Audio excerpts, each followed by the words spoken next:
지난주에 새벽기도 말씀을 이제 구약 성경을 다 끝냈고요. 마태복음을 한 장씩 묵상하기 시작했습니다. 마태는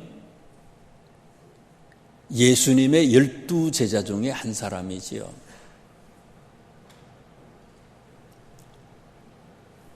12제자 중에 한 사람인 마태가 마태복음을 기록하면서 마태의 기록 목적, 어떤 의도로 어떤 목적으로 이 말씀을 기록해야 되겠다라고 하는 그런 자기의 신앙의 고백, 그런 관점이 있었어요. 마태는 유대인 아닙니까? 유대인이었고, 그래서 마태는 유대인들에게, 자기 동족 유대인들에게 하나님의 말씀을 전하기 위해서 마태복음을 기록했습니다. 마태복음의 독자는 유대인들이라는 거예요. 여기서 말하는 유대인은 누구를 얘기하느냐? 예수 믿지 않는 사람보다는 이 시대에 예수 믿고 있는 사람들, 하나님을 믿고 예수님을 믿고 있는 사람들이 유대인이다, 그렇게 생각하면 돼요. 구약성경 마지막에 말라기서를 기록할 때에 독자가 누굽니까? 믿지 않는 사람이 아니에요. 그 시대에 하나님의 백성이지만 타락하고 하나님의 백성이지만 화인 맞은 양심을 가졌던 그들에게 하나님의 말씀을 선포했거든요.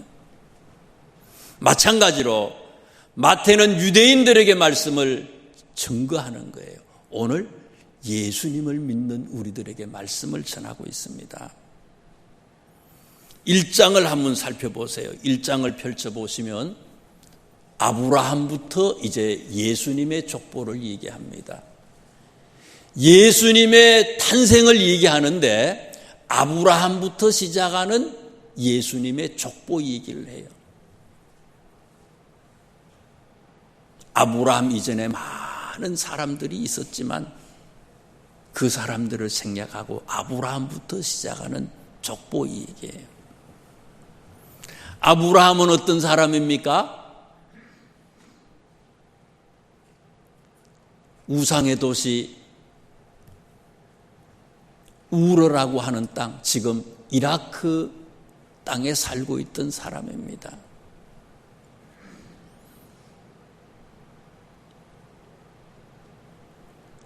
백세의 아들을 낳았잖아요. 이건 뭐를 얘기하는 겁니까? 도저히 낳을 수 없는 아들인데 그 자녀를 백세에 얻었다. 아브라함은 어떤 사람이냐? 아브라함은 은혜의 사람이라는 거예요.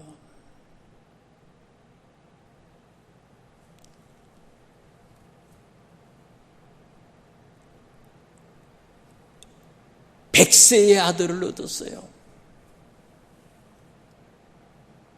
자기가 노력하고 힘쓰고 애써서 살아간 사람이 아니라 아브라함의 삶은 모든 것이 하나님의 은혜였다는 거예요. 너희들이 선민이라고, 유태인이라고, 다른 사람들을 멸시하고 오직 하나님의 택한 백성이라고 얘기하지만 너희들이 잘나서 그런 게 된 게 아니라, 그렇게 된 게 아니라 하나님의 은혜로 너희들이 하나님의 선택된 자녀가 됐다는 거예요.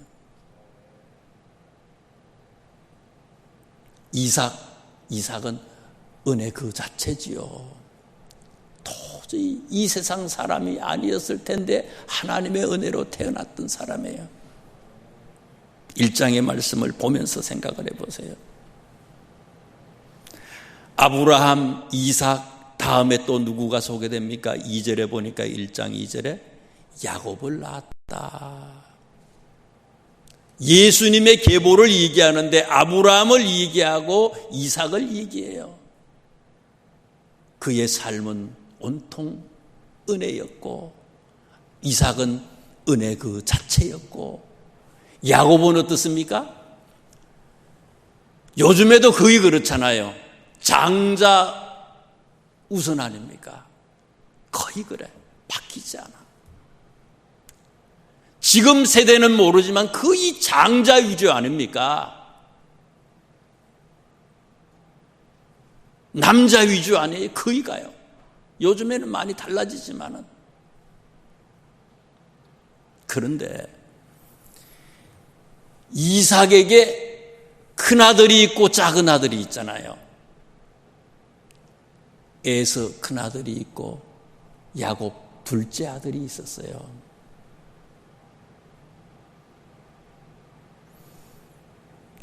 예수님의 조상으로 둘째가 맏아들이 아니고 둘째가 예수님의 조상이 됐다는 거예요. 왜요? 그것도 은혜라는 거예요. 될 수 없는 사람이 예수님의 조상이 됐다는 거예요. 될 수 없는 사람이 장자의 축복을 받았다는 거예요. 이게 우리 인생은요, 은혜 아니면 살 수 없는 그런 인생이라는 거예요. 그런데 우리는 어떻습니까? 내가 힘쓰고 애쓰고 노력해야만, 적응 많이 해야만 그지요. 높은 자리에 올라가고 많이 모으고 뭘 해야 되겠다고 아침부터 저녁까지 새벽부터 밤까지 열심히 일하지만 그것으로 우리의 인생이 행복하냐? 그게 아니라는 거예요. 하나님이 불어버리면 다 끝장나는, 그거 아무것도 아니라는. 서천리에 그 공원 매미산 있는 데를 이렇게 지나가다 보면은요, 거기에 연수원이 있어요. 큰 어떤 회사, 대한민국에서 제일 크다고 하는 그런 연수원이 있어요.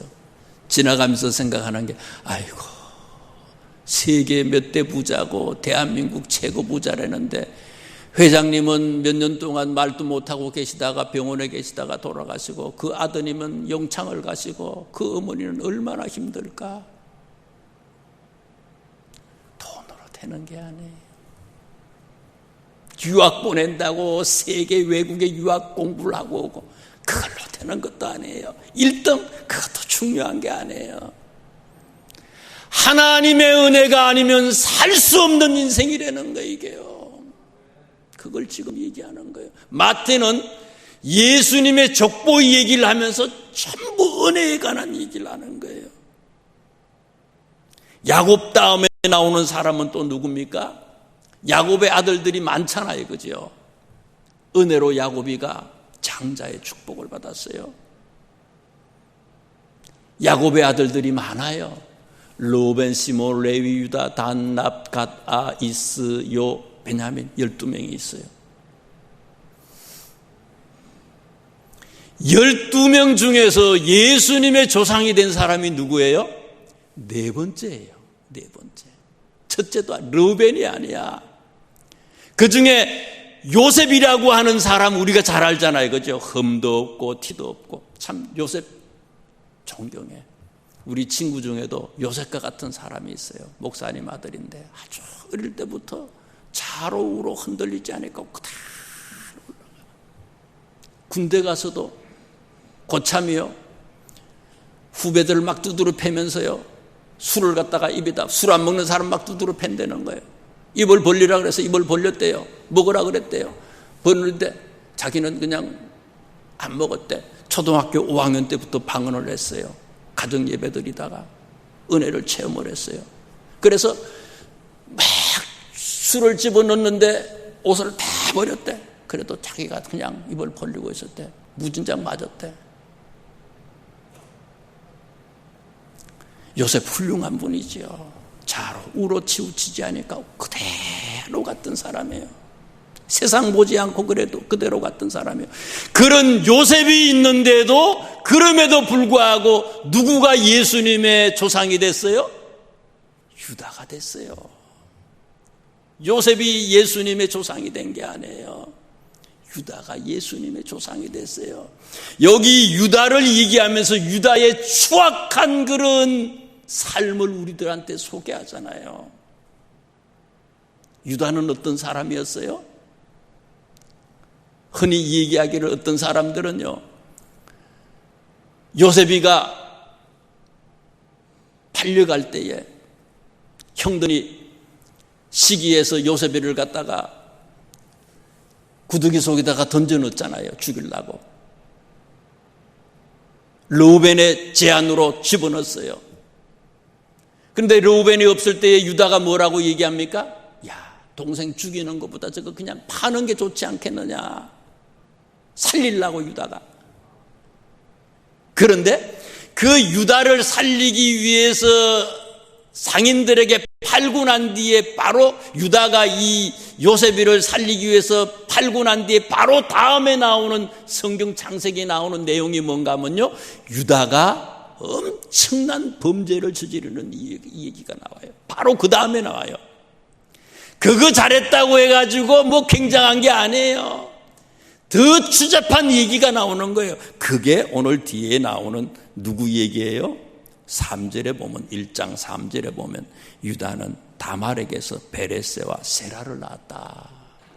며느리하고, 물론 며느리인지 몰랐죠. 장녀인 줄 알고 여자한테 들어갔는데 그게 며느리잖아요. 며느리로 의도를 했고.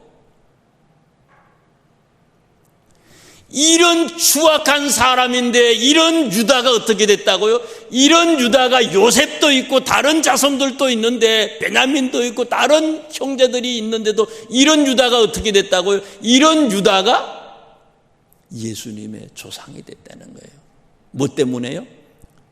마태복음은 한 가지 주제예요. 은혜 아니면 살 수 없다는 거예요. 은혜로 됐다는 거예요. 뭐 선민 뭐 굉장하다고 니들이 얘기하지만은 니들이 이렇게 된 것은 너들의 힘과 지혜로 된 게 아니라는 거예요. 뭐 율법을 많이 알고 그걸로 된 게 아니라는 거예요. 하나님의 은혜로 너희가 이렇게 됐다는 것을 마태는 지금 얘기하고 있는 거예요. 그런 얘기들이 쭉 기록이 되는 거예요.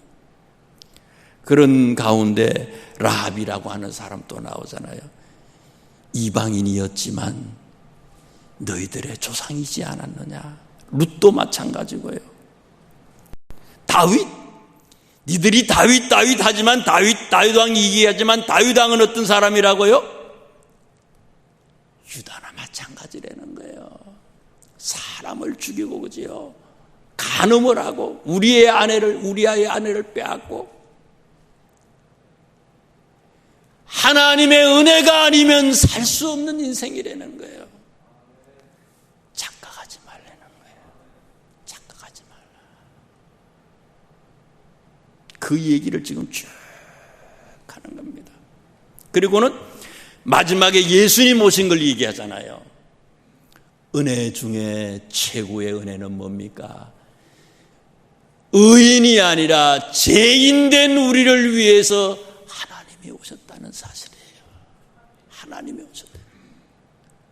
오셔서 우리 죄를 다 사해 주시고 죄인된 우리에게 용서해 주시고, 이미 회개하지 않았는데도 용서하시고 십자가에 달리셔서 돌아가신 그 예수님의 오심을 얘기하는 거예요.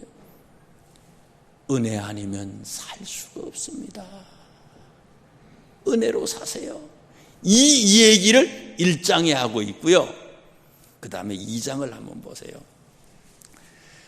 은혜로 살아가는 사람은 어떻게 사는 사람인지 아십니까? 그것을 얘기해 주는 것이 2장이에요. 우리는 이렇게 엄청난 은혜를 받고 살아가는 사람인데, 진짜 은혜를 받았다는 것을 아는 사람은 이렇게 살아가는 사람입니다 하고 우리에게 소개해 주는 것이 2장의 얘기예요. 2장에는 두 종류의 사람이 나오잖아요. 한 종류의 사람은 어떤 사람입니까? 왕, 대제사장, 서기관, 그런 종류의 사람이 있어요.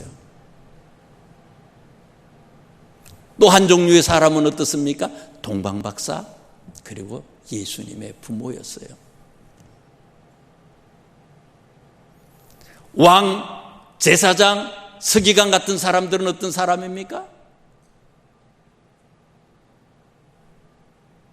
세상의 모든 지식을 다 가지고 있는 사람이에요. 다 알아. 예수님께서 유대 베들레헴에서 태어날 것이라고 하는 것을 다 알고 있어요.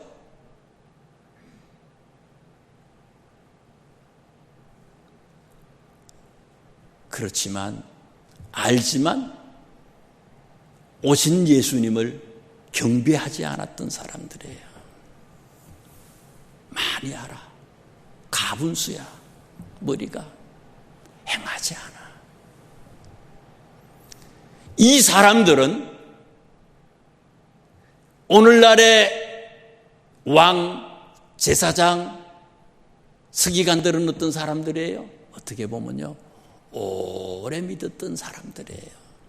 목회자, 장로님, 권사님, 집사님, 오래 믿은 사람들이에요.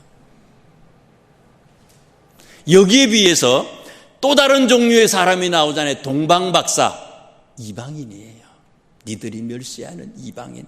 동방박사는 초림의 예수님, 처음 오셨던 그 예수님을 영접했다는 거예요.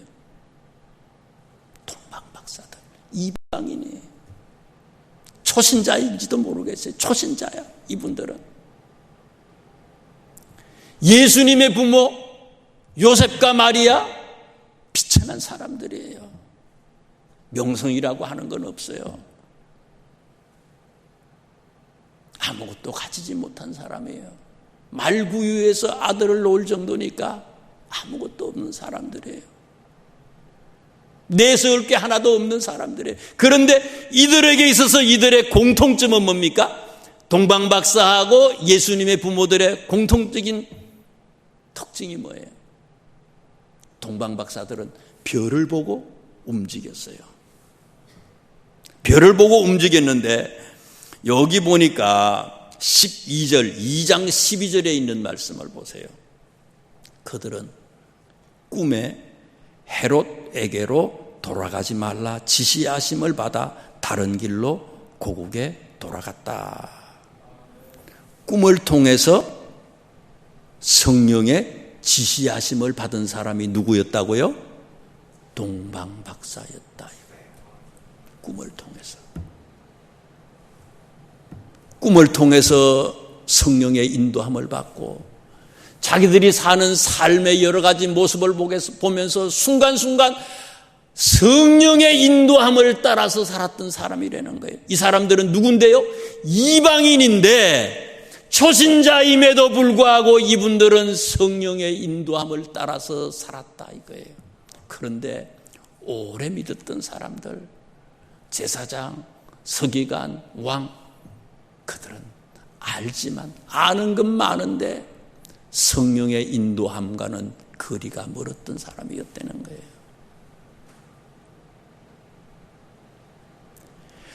은혜로 살아가는 사람은 진짜 하나님의 은혜를 간절히 깨닫고 있는 사람은 성령의 인도함을 받는 사람이라는 거예요. 예수님의 부모들도 그런 거 아닙니까? 1장에서부터 성령으로 인도함을 받는 요셉의 얘기가 1장 18절, 19절, 20절, 21절에 나옵니다. 24절에도 보니까 1장 24절에 요셉이 잠에서 깨어 일어나 주의 사자의 분부대로 행하여 하라는 대로 해요. 성령의 인도함을 받아요.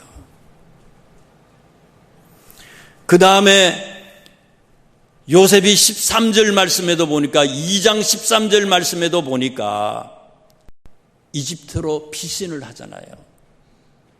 이집트로 이게 계획이 하나도 없는 거거든요. 원래 나사렛에서 살던 사람들이고 호적하러 지금 베들레헴에 왔는데 성령께서 애굽에 내려가래. 여기 있으면 죽는다고. 계획이 없지만 하라는 대로 애굽으로 내려갔다는 거예요. 왜요? 성령의 인도함을 받아서. 이사 마음대로 할 수 있어요? 남편들이 이사 마음대로 할 수 있어요? 아내 모르게? 쫓겨나는 거지 뭐. 그러면요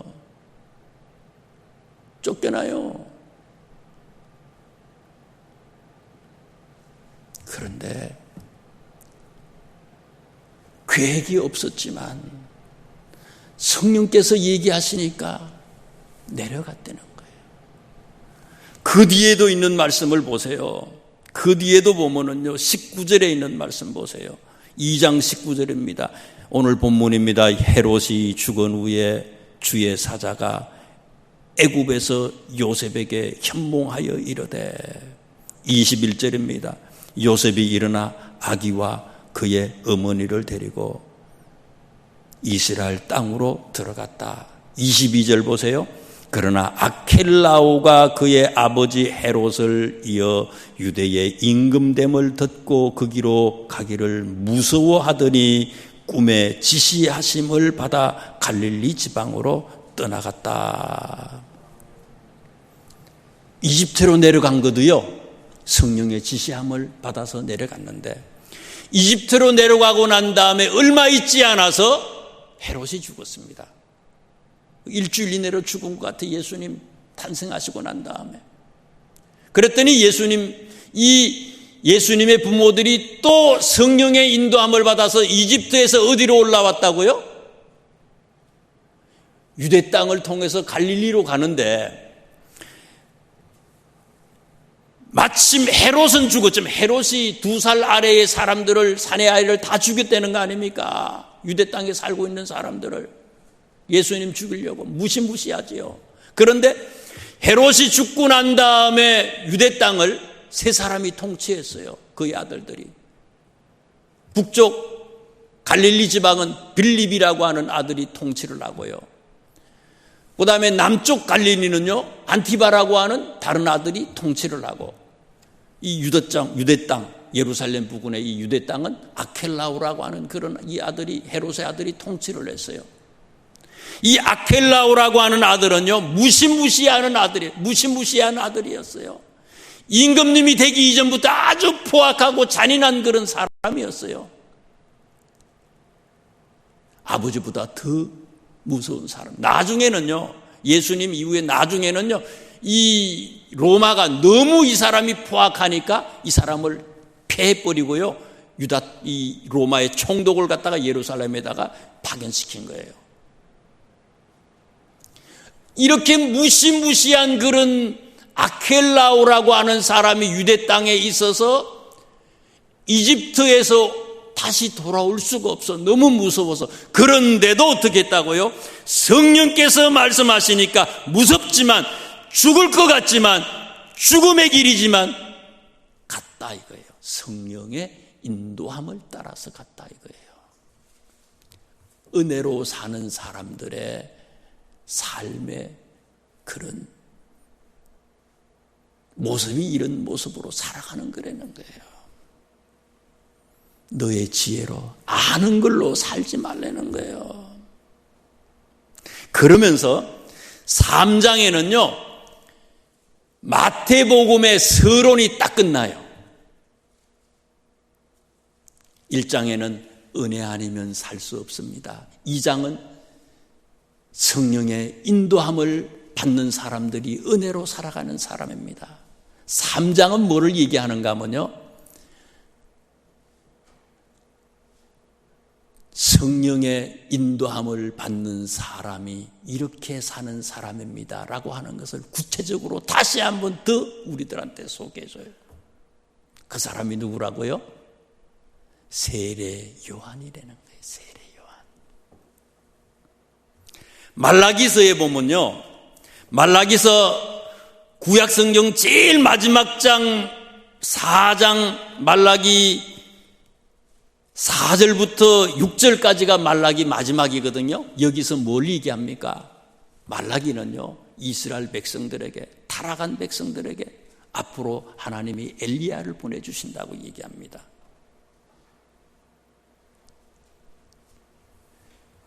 이 엘리야는 이미 왔던 엘리야인데, 지금 엘리야는 열왕기 시대의 엘리야를 얘기하는 거고, 지금 말라기 시대는 이미 바벨론 포로에서 돌아왔을 때의 그 시대예요.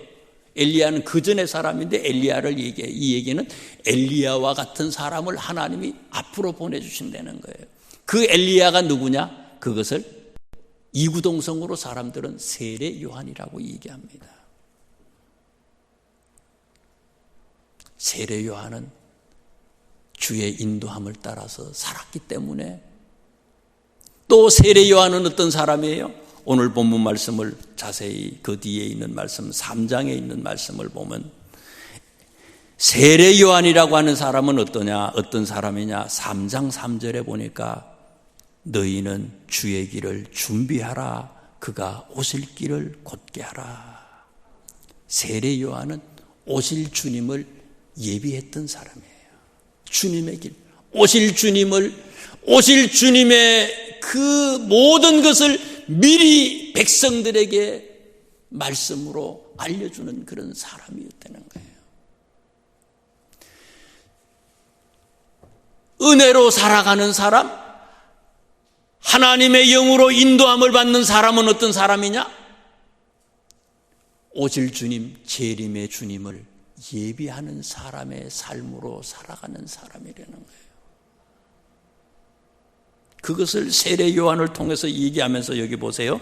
4절에 보면 이런 얘기를 하잖아요. 3장 4절이에요. 요한은 낙타틀 옷을 입고 허리에 가죽띠를 띠고 음식은 메뚜기와 석청을 먹었다.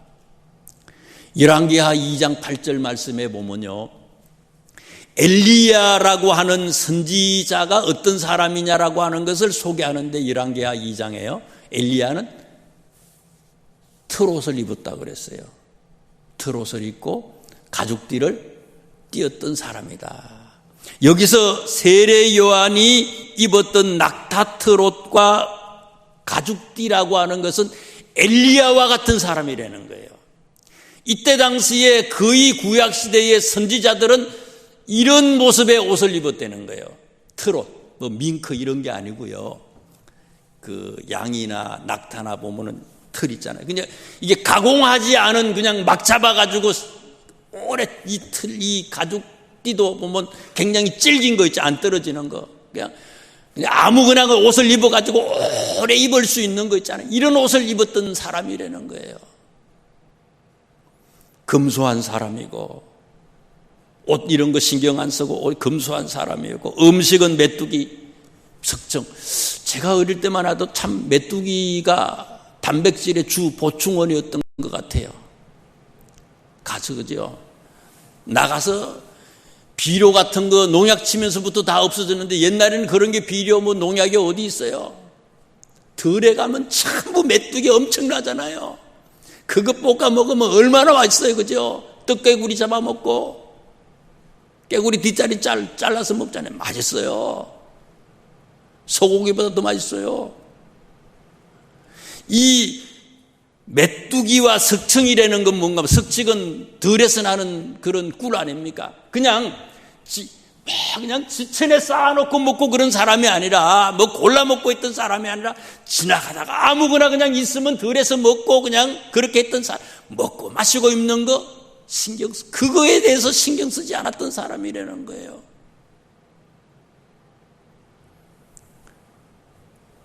여러분, 마태복음 6장에도 얘기하잖아요. 너희는 먼저 그의 나라와 그의 의를 구하라. 그리하면 이 모든 것을 너희에게 더하여 주시리라. 우리의 관심은, 오늘 우리들의 관심은 뭡니까? 온통 어떻게 하면 잘 먹고 잘 살고, 어떻게 하면 잘 입고, 여기에 관심이, 지대한 관심을 가지고 있잖아요. 그런데 여기에서부터 세례 요한은 탈피했다는 거예요. 성령의 인도함을 받는 사람들은 이게 목적이, 인생을 사는 목적이 아니라는 거예요. 먹고 마시고 입는 게 뭐가 목적이라고요? 주의 길을 예비하는 것. 세례 요한은 신분이 뭡니까? 아버지가 제사장이에요. 아버지가 제사장이기 때문에 아들은 자연적 제사장이야. 잘 먹고 잘 입고 세상의 명예 권세 다 가질 수 있는 사람이었어요. 그러나 그 자리를 포기했어요. 우리는 이 자리를 지키기 위해서 얼마나 몸부림칩니까? 무엇 때문에 이 자리를 지켜요? 먹고 마시고 입는 게 우리의 목적이 아니라는 거예요. 성공? 여러분 자녀들 성공? 여러분 똑똑하면 뭐라 그래요? 야, 의사 보내, 의사 되도록 해라. 야, 법관 하면 되라. 뭐 여러 가지 얘기 많잖아요. 왜 의사예요? 우리의 직업은 다양해. 많은 직업들이 있어. 그러나 성공한 직업이 있고 성공하지 못한 직업이 있어요. 요새는 지게꾼이 없지만 옛날에 어른들 그러잖아요. 나가서 지게꾼 되라 그러잖아요. 막 저주하는 말이지 이게요. 지게꾼이라 할지라도요, 오늘 성경에 나오는 이 세례 요한처럼 주님의 길을 예비하는 것이 나의 삶의 목적이라고 하는 것을 잊지 않으면 그 사람은 성공한 직업이에요. 세상에 많은 사람들이 부러워하는 그런 직업을 가지고 있다 할지라도 우리의 참 사명이 뭔지를 잃어버리고 있다면 그것은 실패한 사람이에요.